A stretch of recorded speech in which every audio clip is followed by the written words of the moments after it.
A Wrinkle in Time, Chapter 1. Mrs. Whatsit.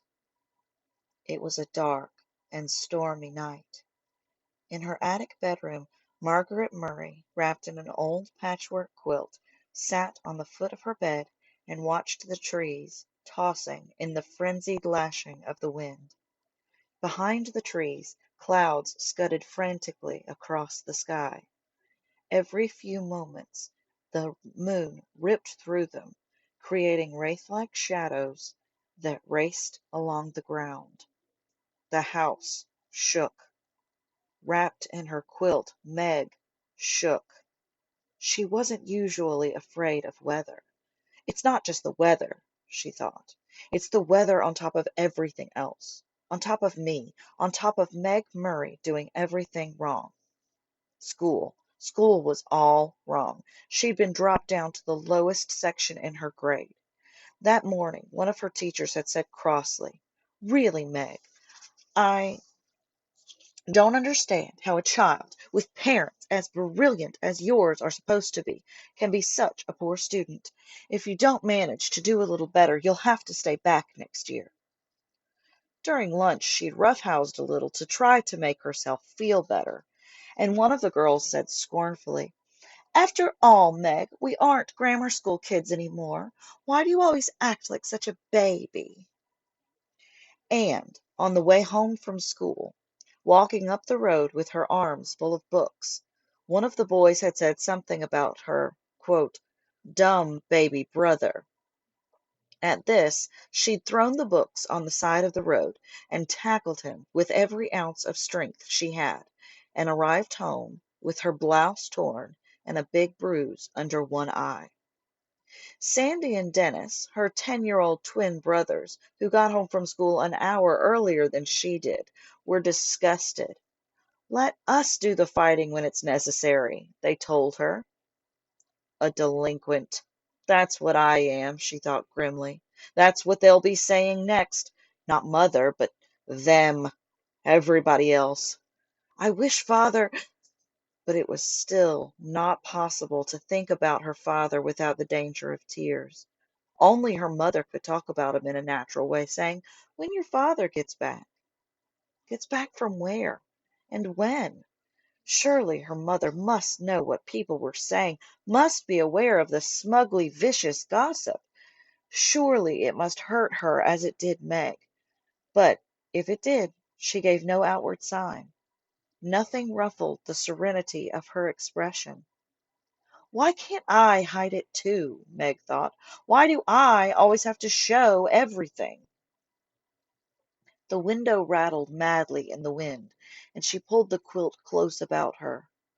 Curled up on one of her pillows, a gray fluff of kitten yawned, showing its pink tongue, tucked its head under again, and went back to sleep. Everybody was asleep. Everybody except Meg. Even Charles Wallace, the dumb baby brother, who had an uncanny way of knowing when she was awake and unhappy, and who would come so many nights tiptoeing up the attic stairs to her. Even Charles Wallace was asleep. How could they sleep? All day on the radio there had been hurricane warnings. How could they leave her up in the attic in the rickety brass bed, knowing that the roof might be blown off right off the house and she tossed out into the wild night sky to land who knows where? Her shivering grew uncontrollable. "You asked to have the attic bedroom," she told herself savagely. "Mother let you have it because you're the oldest. It's a privilege, not a punishment." "Not during a hurricane it isn't a privilege," she said aloud. She tossed the quilt down on the foot of the bed and stood up. The kitten stretched luxuriously and looked up at her with huge, innocent eyes. "Go back to sleep," Meg said. "Just be glad you're a kitten and not a monster like me." She looked at herself in the wardrobe mirror and made a horrible face, bearing a mouthful of teeth covered with braces. Automatically she pushed her glasses into position, ran her fingers through her mouse-brown hair so that it stood wildly on end, and let out a sigh almost as noisy as the wind. The wide wooden floorboards were cold against her feet. Wind blew in the crevices about the window frame, in spite of the protection the storm sash was supposed to offer. She could hear wind howling in the chimneys. From all the way downstairs she could hear Fortinbras, the big black dog, starting to bark. He must be frightened too. What was he barking at? Fortinbras never barked without reason. Suddenly she remembered that when she had gone to the post office to pick up the mail, she'd heard about a tramp who was supposed to have stolen 12 sheets from Mrs. Buncombe, the constable's wife. They hadn't caught him, and maybe he was heading for the Murray's house right now, isolated on a back road as it was, and this time maybe he'd be after more than sheets. Meg hadn't paid much attention to the talk about the tramp at the time because the postmistress, with a sugary smile, had asked if she'd heard from her father lately. She left her little room and made her way through the shadows of the main attic, bumping against the ping-pong table. Now I'll have a bruise on my hip on top of everything else, she thought. Next, she walked into her old doll's house, Charles Wallace's rocking horse, the twins' electric trains. "Why must everything happen to me?" she demanded of a large teddy bear. At the foot of the attic stairs she stood still and listened. Not a sound from Charles Wallace's room on the right. On the left, in her parents' room, not a rustle from her mother sleeping alone in the great double bed. She tiptoed down the hall and into the twins' room, pushing again at her glasses as though they could help her to see better in the dark. Dennis was snoring. Sandy murmured something about baseball and subsided. The twins didn't have any problems. They weren't great students, but they weren't bad ones either. They were perfectly content with a succession of B's and an occasional A or C. They were strong and fast runners and good at games, and when cracks were made about anybody in the Murray family, they weren't made about Sandy and Dennis. She left the twins' room and went on downstairs, avoiding the creaking seventh step. Fortinbras had stopped barking. It wasn't the tramp this time, then. Fort would go on barking if anybody was around. But suppose the tramp does come? Suppose he has a knife? Nobody lives near enough to hear if we screamed and screamed and screamed. Nobody'd care, anyhow. I, I'll make myself some cocoa, she decided. That'll cheer me up, and if the roof blows off, at least I won't go off with it. In the kitchen a light was already on, and Charles Wallace was sitting at the table, drinking milk and eating bread and jam. He looked very small and vulnerable, sitting there alone in the big old-fashioned kitchen, a blond little boy in faded blue Dr. Denton's, his feet swinging a good 6 inches above the floor. "Hi," he said cheerfully. "I've been waiting for you." From under the table where he was lying at Charles Wallace's feet, hoping for a crumb or two, Fortinbras raised his slender dark head in greeting to Meg, and his tail thumped against the floor. Fortinbras had arrived on their doorstep, a half-grown puppy, scrawny and abandoned, one winter night. He was, Meg's father had decided, part Llewellyn setter and part greyhound, and he had a slender, dark beauty that was all his own. "Why didn't you come up to the attic?" Meg asked her brother, speaking as though he were at least her own age. "I've been scared stiff." "Too windy up in that attic of yours," the little boy said. "I knew you'd be down. I put some milk on the stove for you. It ought to be hot by now." How did Charles Wallace always know about her? How could he always tell? He never knew, or seemed to care, what Sandy or Dennis were thinking. It was his mother's mind, and Meg's, that he probed with frightening accuracy. Was it because people were a little afraid of him that they whispered about the Murrays' youngest child, who was rumored to be not quite bright? "I've heard that clever people often have subnormal children," Meg had once overheard. "The two boys seem to be nice, regular children, but that unattractive girl and the baby boy certainly aren't all there." It was true that Charles Wallace seldom spoke when anybody was around, so that many people thought he'd never learned to talk. And it was true that he hadn't talked at all until he was almost 4. Meg would turn white with fury when people looked at him and clucked, shaking their heads sadly. "Don't worry about Charles Wallace, Meg," her father had once told her. Meg remembered it very clearly because it was shortly before he went away. "There's nothing the matter with his mind. He just does things in his own way and in his own time." "I don't want him to grow up to be dumb like me," Meg had said. "Oh, my darling, you're not dumb," her father answered. "You're like Charles Wallace. Your development has to go at its own pace. It just doesn't happen to be the usual pace." "How do you know?" Meg had demanded. "How do you know I'm not dumb? Isn't it just because you love me?" "I love you, but that's not what tells me. Mother and I've given you a number of tests, you know." Yes, that was true. Meg had realized that some of the games her parents played with her were tests of some kind, and that there had been more for her and Charles Wallace than for the twins. "IQ tests, you mean?" "Yes, some of them." "Is my IQ okay?" "More than okay." "What is it?" "That I'm not going to tell you, but it assures me that both you and Charles Wallace will be able to do pretty much whatever you like when you grow up to yourselves. You just wait till Charles Wallace starts to talk. You'll see."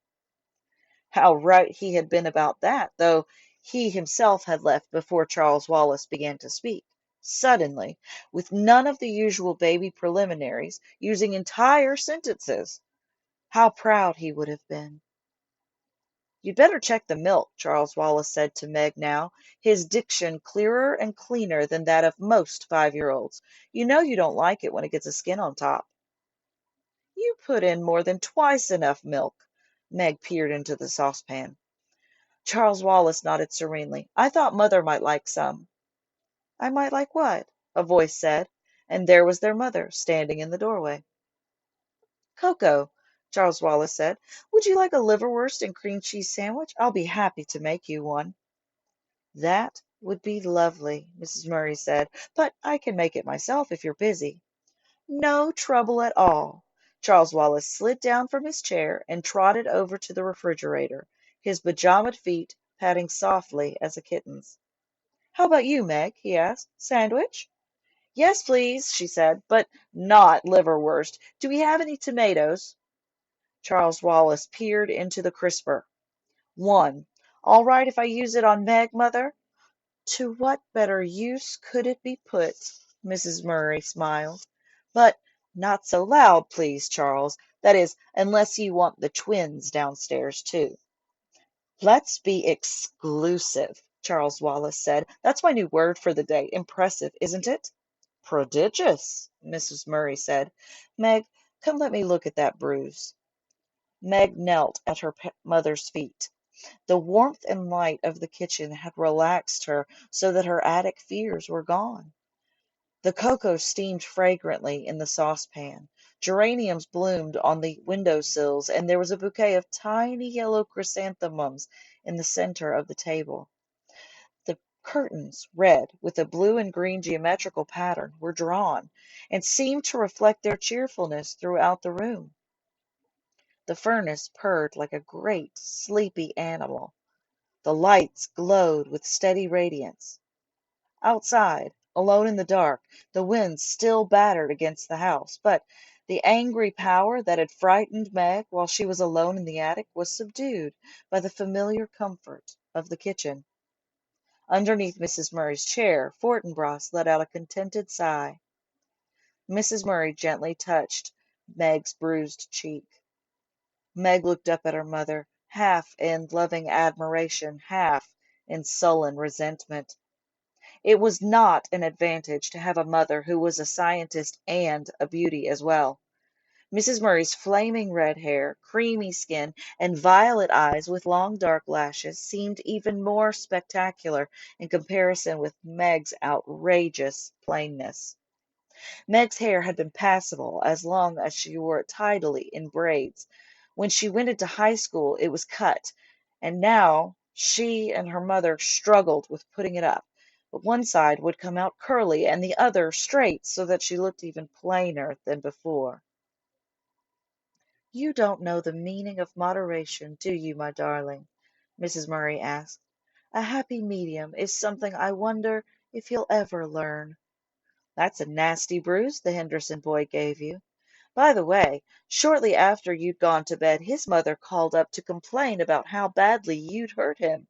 I told her that since he's a year older and at least 25 pounds heavier than you are, I thought I was the one who ought to be doing the complaining. But she seemed to think it was all your fault." "I suppose that depends on how you look at it," Meg said. "Usually, no matter what happens, people think it's my fault, even if I have nothing to do with it at all. But I'm sorry I tried to fight him. It's just been an awful week, and I'm full of bad feeling." Mrs. Murray stroked Meg's shaggy head. "Do you know why?" "I hate being an oddball," Meg said. "It's hard on Sandy and Dennis, too. I don't know if they're really like everybody else or if they're just able to pretend they are. I try to pretend, but it isn't any help." "You're much too straightforward to be able to pretend to be what you aren't," Mrs. Murray said. "I'm sorry, Meglet. Maybe if father were here, he could help you, but I don't think I can do anything till you've managed to plow through some more time. Then things will be easier for you.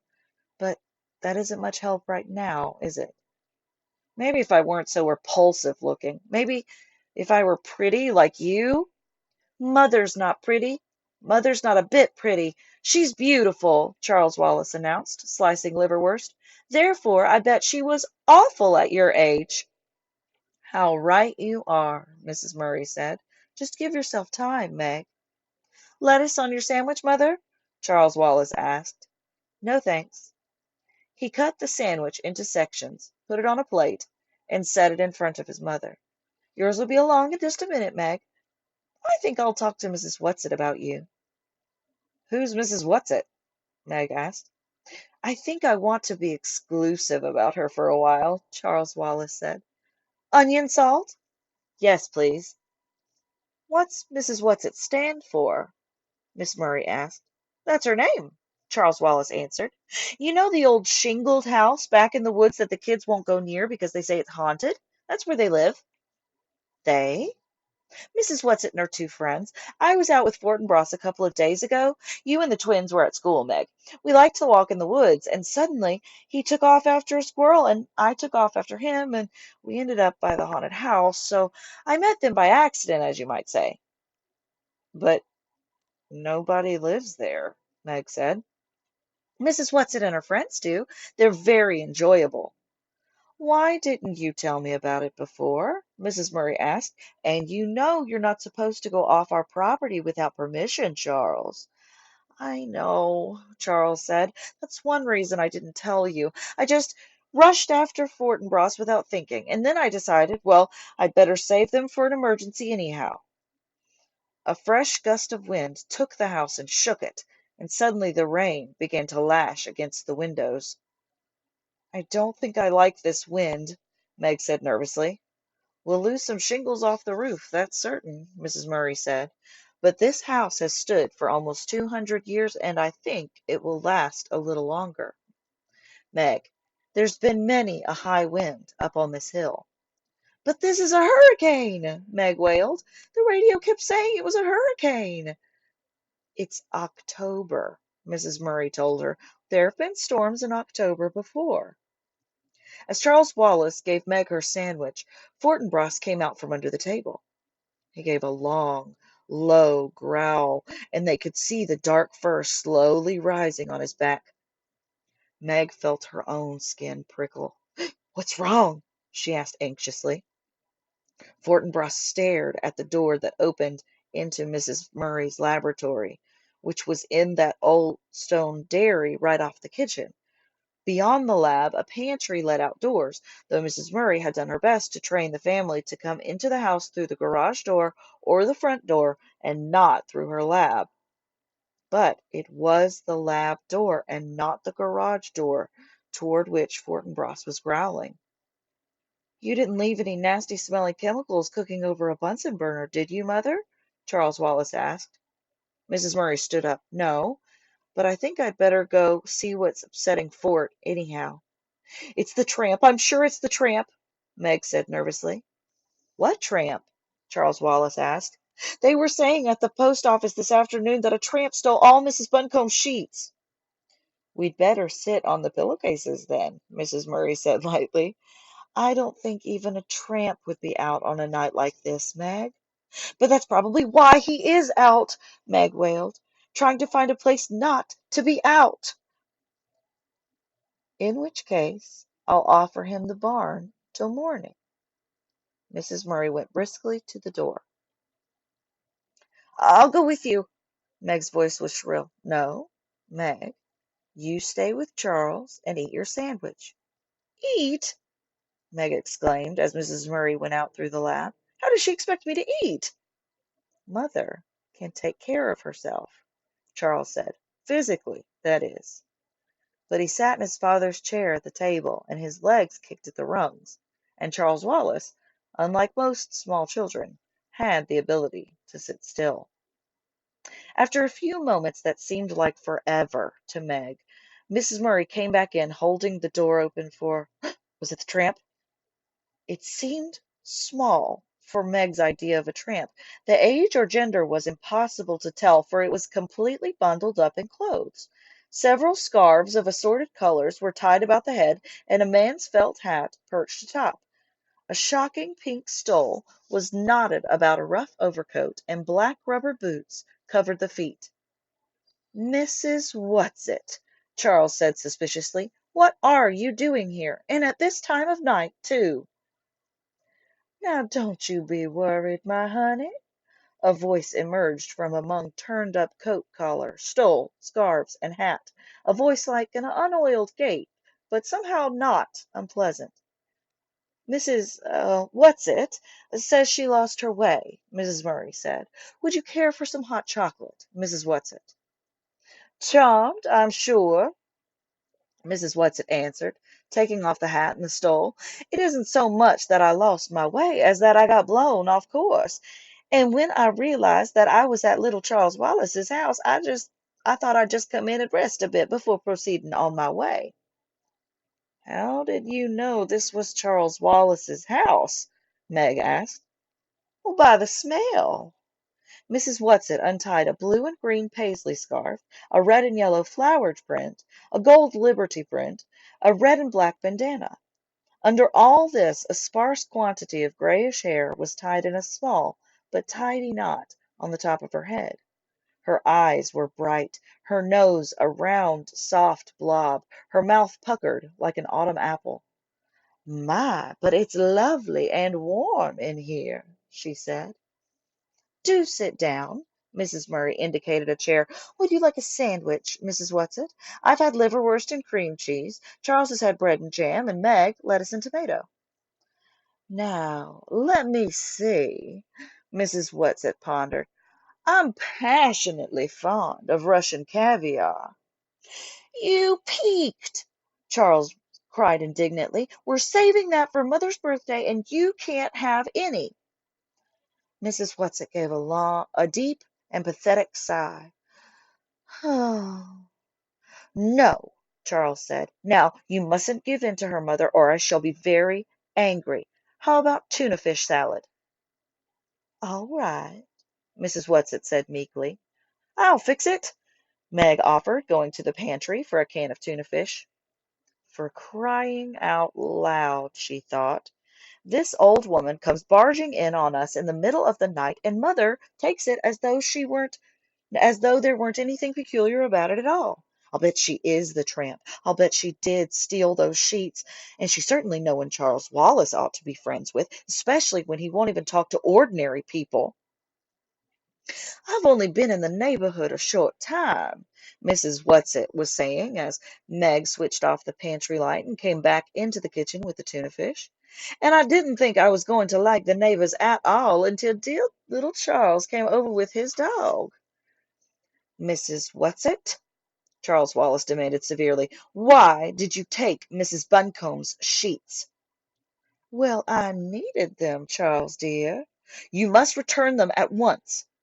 But Charles, dear, I can't. I've used them. It was very wrong of you, Charles Wallace scolded. If you needed sheets that badly, you should have asked me. Mrs. Whatsit shook her head and clucked. You can't spare any sheets. Mrs. Buncombe can. Meg cut up some celery and mixed it in with the tuna. After a moment's hesitation, she opened the refrigerator door and brought out a jar of little sweet pickles. Though why I'm doing it for her, I don't know, she thought as she cut them up. I don't trust her one bit. Tell your sister I'm all right, Mrs. Whatsit said to Charles. Tell her my intentions are good. The road to hell is paved with good intentions, Charles intoned. My, but isn't he cunning? Mrs. Whatsit beamed at him fondly. It's lucky he has someone to understand him. But I'm afraid he doesn't, Mrs. Murray said. None of us is quite up to Charles. But at least you aren't trying to squish him down. Mrs. Whatsit nodded her head vigorously. You're letting him be himself. Here's your sandwich, Meg said, bringing it to Mrs. Whatsit. Do you mind if I take off my boots before I eat? Mrs. Whatsit asked, picking up the sandwich nevertheless. Listen. She moved her feet up and down in her boots, and they could hear water squelching. My toes are ever so damp. The trouble is that these boots are a mite too tight for me, and I never can take them off by myself. I'll help you, Charles offered. Not you. You're not strong enough. I'll help. Mrs. Murray squatted at Mrs. Whatsit's feet, yanking on one slick boot. When the boot came off, it came suddenly. Mrs. Murray sat down with a thump. Mrs. Whatsit went tumbling backward with the chair onto the floor, sandwich held high in one old claw. Water poured out of the boot and ran over the floor and the big braided rug. Oh, dearie me, Mrs. Whatsit said, lying on her back in the overturned chair, her feet in the air, one in a red and white striped sock, the other still booted. Mrs. Murray got to her feet. Are you all right, Mrs. Whatsit? If you have some liniment, I put it on my dignity, Mrs. Whatsit said, still supine. I think it's sprained. A little oil of cloves mixed well with garlic is rather good. And she took a large bite of sandwich. Do please get up, Charles said. I don't like to see you lying there that way. You're carrying things too far. Have you ever tried to get to your feet with a sprained dignity? But Mrs. Whatsit scrambled up, righted the chair, and then sat back down on the floor, the booted foot stuck out in front of her, and took another bite. She moved with great agility for such an old woman. At least, Meg was reasonably sure that she was an old woman, and a very old woman at that. Mrs. Whatsit, her mouth full, ordered Mrs. Murray, Now, pull while I'm already down. Quite calmly, as though this old woman and her boots were nothing out of the ordinary, Mrs. Murray pulled until the second boot relinquished the foot.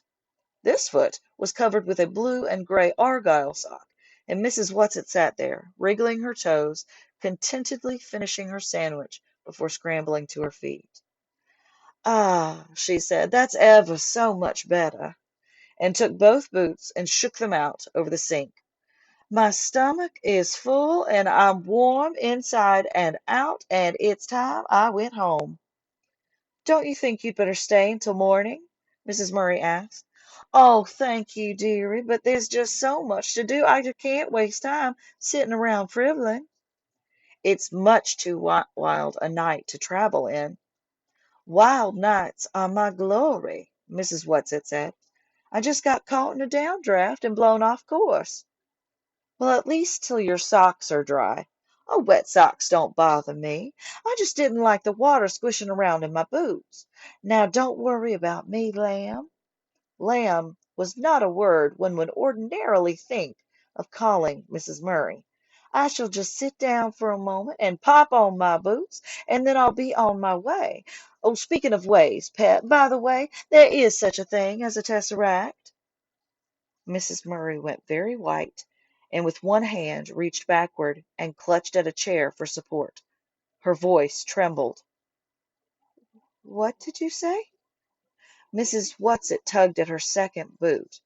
I said, she grunted, shoving her foot down in, that there is, shove, such a thing, shove, as a tesseract. Her foot went down into the boot, and, grabbing shawls, scarves, and hat, she hustled out the door. Mrs. Murray stayed very still, making no move to help the old woman. As the door opened, Fortinbras streaked in, panting, wet and shiny as a seal. He looked at Mrs. Murray and whined. The door slammed. "Mother, what's the matter?" Meg cried. "What did she say? What is it?" "The tesseract," Mrs. Murray whispered. What did she mean? How could she have known?